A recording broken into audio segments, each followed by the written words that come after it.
Today on Unpacked. I was your average public kid. Just living a full life. We were shouting and screaming in the car, telling him to slow down. And unfortunately, our car rolled. Why am I so cold? And I just knew immediately that I had been paralyzed.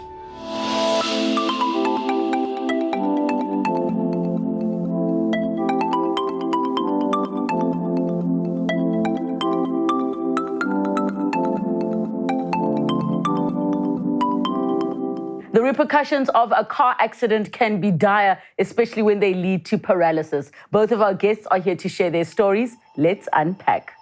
Charity Hlatswayo is a 27-year-old woman from the south of Johannesburg. At the end of her matric year, a night out with friends ended with a car accident that would leave her paralyzed for the rest of her life.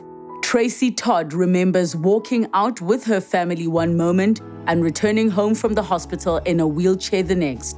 The car accident that caused her paralysis changed the wife and mother of one's life forever. This is part one of the conversation. These are their stories. Let's unpack. Welcome to the show, Charity. Thank you so much for joining us. Thank you for having me. And joining us via videocon, Tracy, welcome to the show. Thank you for having me, Lebu. I'm going to start with you, Charity. So what was life like before your accident? Life was normal.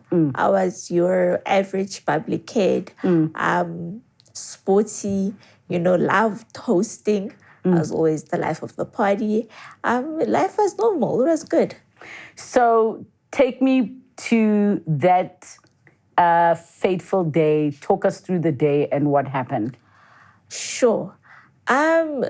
Well, my best friend and I decided that on the 28th of December, we wanted to host our own pool party because we were the last group that was going to be writing our final matric exams.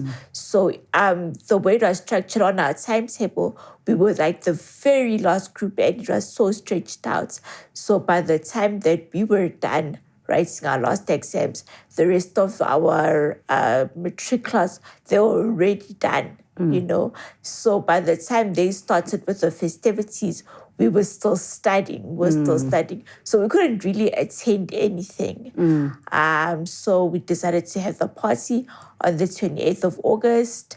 And little did we know that was the day that my life was going to change entirely. So what happened that day?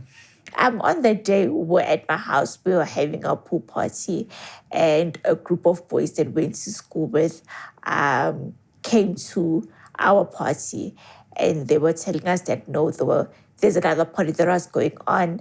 Would we like to attend?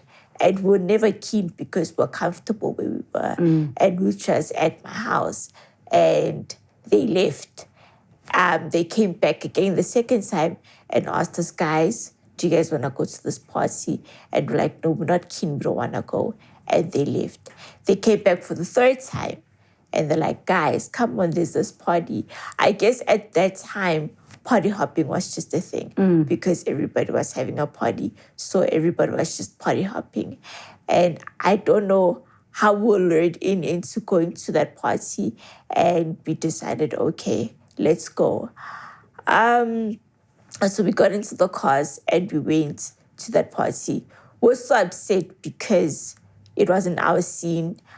We just weren't happy when we got there. And literally when we got to the party, nobody actually even jumped out the car because we were unhappy. It was cold. We were still in our thoughts as to why did we even leave. And we got to that party. We stayed in our cars and we all decided this is not for us. Let's go back. We jumped back into our cars. On our way back, the driver was speeding. We were shouting and screaming in the car, telling him to slow down. He was not listening to us. Was he drinking? Yes, but he wasn't drunk. He was drinking, but he wasn't drunk. And we're telling him to slow down. We're literally screaming in the car, and he was laughing. So we don't know what's the excitement that he just got a car, or we don't know what it was. So it was because we're done writing exams. and was screaming, telling him to slow down. He wasn't listening. He was laughing. And I could just tell that something's about to happen. I literally thought to myself, today's the day that I'm going to die. Wow. Like, there is no way I'm going to make it out of here. I'm going to die. And so I was telling him to slow down. He wasn't really listening. And he lost control of the curve. And yeah, that thing, it was blank from there. So what do you remember about the accident in that moment? I remember the little bit of the car was swerving because it was drizzling. It was early hours of the morning of the 29th. It was drizzling. We hit a pile of rocks. I think the way, it's funny because where he lost control of the curve, they actually call it the death curve. Wow. Because every time an accident occurs there, people never make it alive. Wow. Yeah, so it's a miracle that we even made it alive. Yeah, so we hit a pile of rocks. We hit somebody's back wall down. So luckily the wall didn't fall onto the car, but it fell inside the yard. The car span onto the road because it was a little bit wet because of the drizzles. Yeah, and the car literally stopped in the middle of the road and it was dead silence. Were you conscious when this was happening? Yeah, I was. So the car, you're in an accident. How many of you are in the car at the time? We're sitting pretty comfortable. It was normal. There's three of us at the back. It wasn't, we're very comfortable. Yeah. So I guess I was the only one that got hurt the most because I fractured my spine. Yeah, I fractured my spine. My best friend, she was injured more externally and I was injured more internally. What is the first thing that any one of you did as soon as the car came to a standstill? So when it came to a standstill, it was very quiet. That's when I blacked out. And what woke me up was my best friend screaming. So she was screaming because she thought her eye had fallen out. But it wasn't that. Her eyes was just covered with blood. Yes. So she thought that her eye fell out and I was woken up by her scream. So when she woke me up, I was bent over and that's when I could feel that, no, man, something's not right. Because I was so cold. I was very cold. I was just so cold. I was freezing cold. And I was just like, is it the weather? Is it me? Like, what's going on? Why am I freezing cold? Only to find out that I was kind of leaning towards her broken arm. So I was hurting her. And she was asking me if I can just almost get off her arm. And I was telling her that I can't. So I thought maybe there was something that was on my back and that's why I couldn't lift up or something. So she was begging me and screaming and crying for me to get off her broken arm. Couldn't move. But I couldn't move. So she was just like, can you please move? And I'm like, I promise you, I can't move.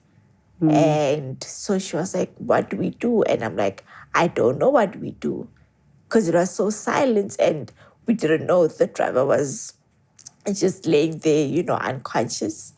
And yeah, it was wild. It was crazy. Yeah. Tracy, what was life like for you before your accident?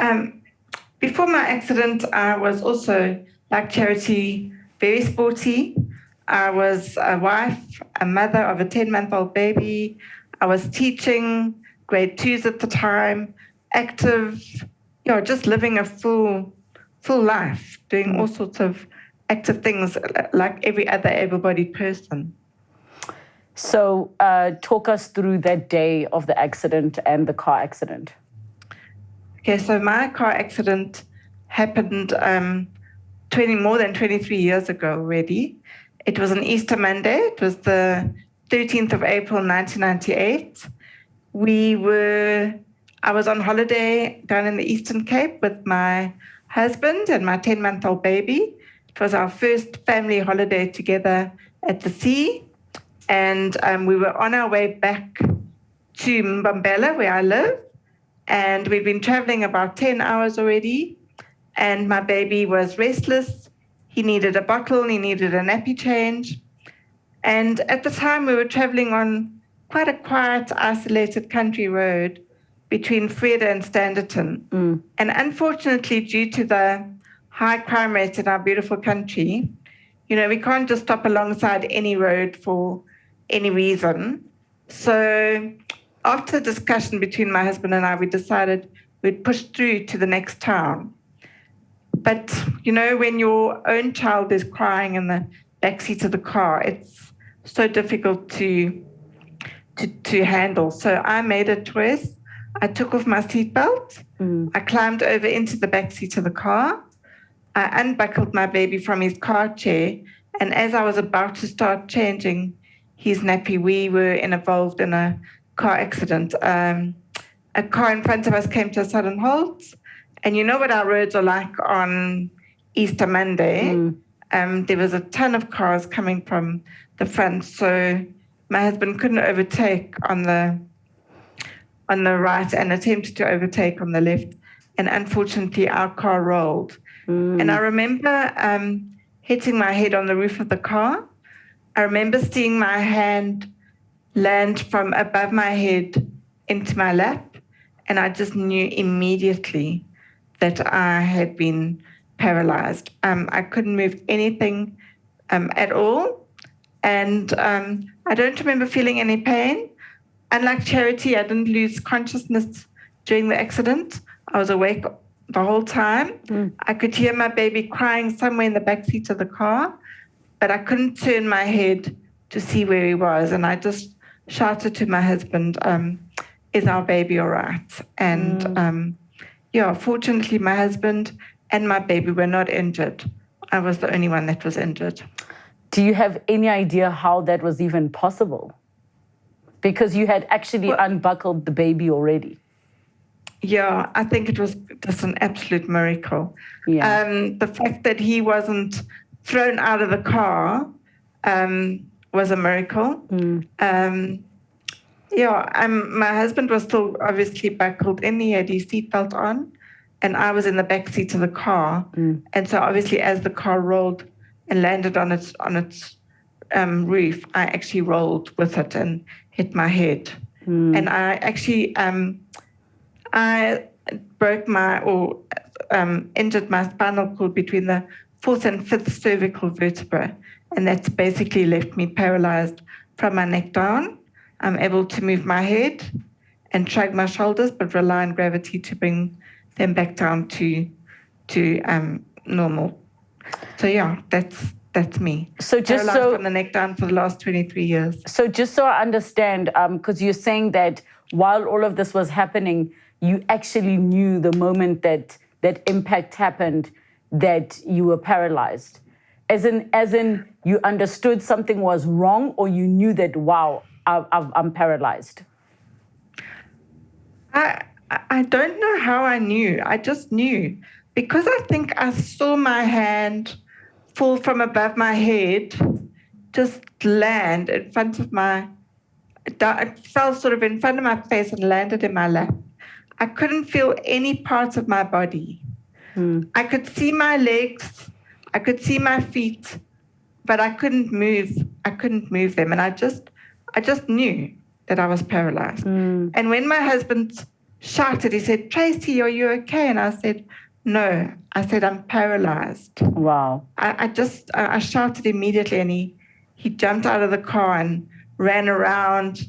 And all I said is, where's our baby? Where's Chad? And he said, "He's fine." And I said, "I want to see him." And he eventually found our baby, and he held him in front of me, and he said, "He's fine." And I could see that he was fine. He had a little surface scratch on the back of his head, but it wasn't even bleeding. He was absolutely fine. He just had these big eyes, obviously in fear. And it was all very surreal, if I could put it that way. Just in terms of, for the viewers that are watching that are wondering, why would you have made that decision at that moment? I mean, you've painted the picture, but what was it that made you make that decision to say, we can't wait, that I need to get out of my belt to do this? The sound of your own baby crying. Interestingly enough, I was an educator and a teacher. You deal with crying children all day and every day, but when it's your own child, it tugs at the heartstrings and you just can't bear it. And I thought, you know what? I'm going to quickly take off my seatbelt, quickly change his nappy, put him back into his car chair, and then we'll be there. It was still another 15 minutes before we would be at the next small town where it would be safe enough for us to stop. And I just couldn't leave him to cry for another 15 minutes. But if I have to give anybody advice today, leave your baby to cry. That crying for 15 minutes is not going to actually kill them or do anything bad to them. You know what? They can cry. Just close your ears, block your ears, and just keep those seat belts on. And I think that's important that you said that. I'm trying to relate being a mom to a small baby where I'm still quite sensitive to listening to him cry. And because there isn't much travel happening at the moment, I haven't had to deal with the experience of a crying baby and having to make a decision. Should I pull over and now it's unsafe, or should I take them out? What should I do? And I think it's so important that you're sharing that yes, you might be stressed out in that particular moment, but it's not worth the risk. And I'm so happy to hear that baby is okay and that your husband at the time is also okay. Yes. No, it was an absolute miracle and we are so grateful for that. So Charity, let me come back to you. So now, when do the paramedics get there, and what happens from that point? So while it was like a movie. As soon as she asked me to get off her arm, we prayed. Wow. We prayed together. We don't know what came over us, but we started saying the Our Father together. And while we were waiting, my cousin jumped out the window and came to my side, asked me if I was okay. And I said I was okay, because at that moment, I didn't really know what was going on. And he said to me, he's going home and he's going to go get some help. So once we weren't so far along from home, so he ran to my house. While we were waiting, my brother came and that's when he started calling out my name, asking me, am I okay? And I said, I'm okay. And while we were waiting, one of the houses that we hit, they called the paramedics. The paramedics got there, and so they started getting everybody out the car. So I was the last one to be taken out the car. I think that was the moments I knew that, okay, something is wrong with me, because the paramedics kept on screaming at me and asking if I can please squeeze his hand. And I kept on telling him, I can't. And he kept on repeating himself. I'm repeating myself, telling him, I can't squeeze your hand. And I think that's when my brother got frustrated with him and wanted to fight with him, because I think was getting mad that, okay, first of all, my sister's telling you that she can't squeeze your hand, but you are repeating yourself and asking her to do that. So I think he was doing his job, but it was also frustrating. And I think tempers were just flaring all over. And yeah, that's when the paramedics came. And so they couldn't really pull me out. They had to be very cautious on how they would take me out the car, because the car, on my side of the car, the door was jammed. So it was jammed in, so they had to break the door open. Yeah, so that's when the paramedics came and they had to slowly, take me out the car. Yeah. And my understanding, obviously, with those type of incidents is if you're moved incorrectly, they're going to cause more damage. So while it's frustrating that they're shouting at you, they want to check how serious is the situation, how should we try and maneuver her out. Exactly. And I'm sure at that time you're just like, can you just get me Exactly, because I was scared. I'm just like, what's going on? Why are they why am I being the last one to be taken out the car? Why can't I just, climb at the car like everybody else? So it was scary, at the same time frustrating, and I couldn't even breathe properly. I think that was the most frustrating part. I couldn't breathe properly. I was bent over. I'm trying to get up. I can't. Just a lot of things were going through my head, and I was just like, okay, I have to try calm down, but it was just impossible. Can I ask, what kind of position were you in on impact of the car? I was facing down, and I was just facing down the entire time. I couldn't really lift up. The breathing was impossible. It was really difficult. And it was dark. You are hearing people asking you 1,000 things at the same time. You don't know what you're thinking. You don't know what's going on. I'm trying to figure out, why am I so cold? Why? Like, what is going on? So, it was difficult. Did the thought ever cross your mind that you may be paralyzed? No, not at all. Okay. So now they take you to the hospital. Yeah. What happens in terms of the doctor actually saying this is what's going on? When we get to the hospital, I was along my best friend as well. So all I could hear was her screaming. She was just screaming the entire time because she had pieces of glass that was stuck in her eye. So all I could hear was her screaming from the top of her lungs. And, the doctor, I couldn't really feel anything. They kept on asking me, can you feel this? Can you feel that? But his voice kept on fading away slowly and slowly and slowly. Until I woke up, and I think I woke up after a couple of days because I was in a coma. That's when only did I find out that, okay, so this and this had happened to you. You fractured your spinal cord, your spine. You broke your left hip. So your life is about to change drastically. So that's when, they had to take me through the whole talk of what paralysis is, the level of injury, how your life is just about to adjust completely. How did they break the news to you? So they were like, wait for your family to be there, or how did they do it? Yeah, so they definitely told my family first because they had to take it in, and I was told after. But it didn't even hit me then. I think it only sank in maybe about a year ago that, this is about to be my life. Why? I didn't take it as hard as everybody else, any other person would, because I don't know. I think I was just still in disbelief that this is about to be my life. That like, this is impossible. Because when I was told about the injury, I thought, I'll be okay in a year or two. Little did I know that this is a long term. Yeah, it's going to be it's going to be a long term. But it's funny because I started actually recovering faster than I thought and what the doctors thought. So it took a while for it to sink in, because I only started accepting it fully about a year ago. That, okay, this is my life. Next time on Unpacked. On top of that, I went through a divorce a year after that. I was still so uncomfortable with myself. Don't ever give up on life.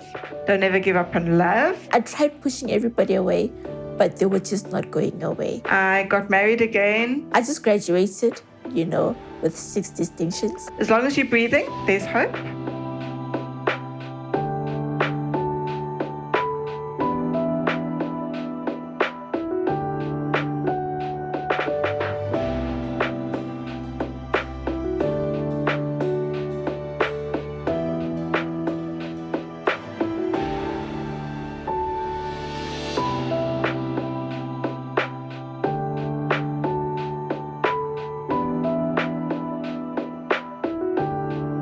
Thank you so much for watching Unpacked with Relebogile Mabotja. Make sure you subscribe to my channel where you can get to watch more episodes. But more importantly, you can be part of our online community. Comment down below, share with us who you'd like to see on the show, what story you'd like us to discuss. We love engaging with you. Keep it coming and don't forget to subscribe.